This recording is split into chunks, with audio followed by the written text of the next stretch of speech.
If you're looking for a unique decoration for Christmas or other holidays, it's hard to go wrong with a pie pantry.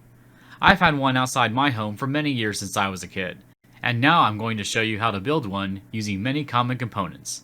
I'm Frankenroc. Let's build.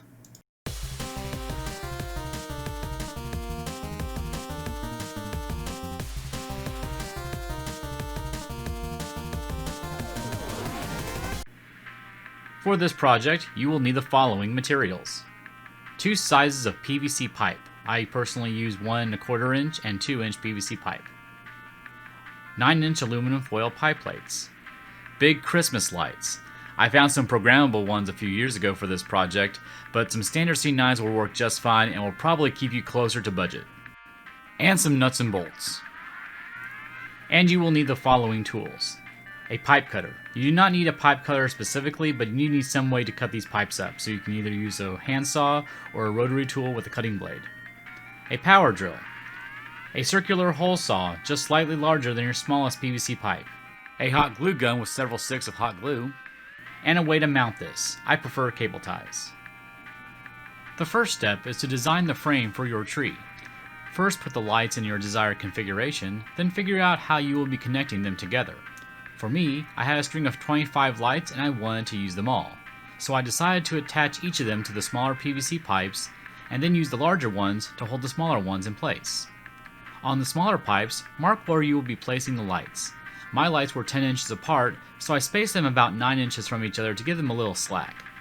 Now figure out where your smaller pipes will fit into your larger ones. The best way to do this is to use the same distance you space between the lights, to figure out where you will put the lights in the desired positions in the next row. Once you have those measurements, mark those on your larger PVC pipes. This is where your hole saw will come in.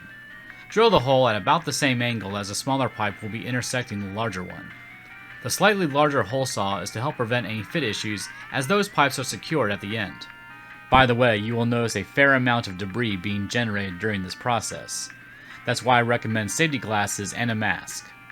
After you're done with your first row circular holes, ensure your smaller pipe fits. If it does, align your light placement with where you want them to be in the frame.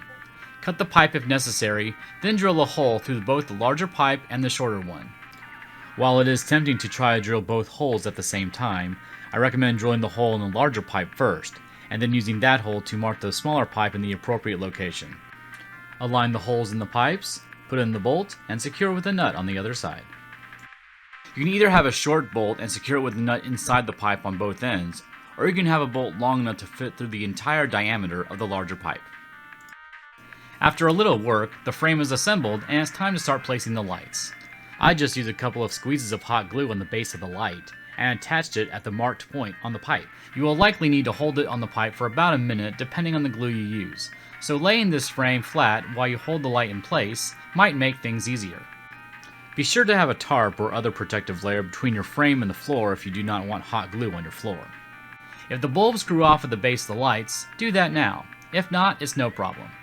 Basically, we're going to be making as small of a hole as possible in the pie plate. A couple of cross slits in the center of the plate should work well. Then just push the base through the pie plate.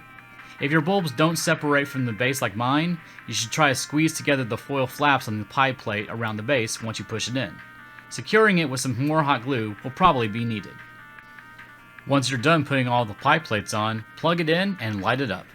Obviously the effects are better at night, but you should still be able to see if the lights are working during the day.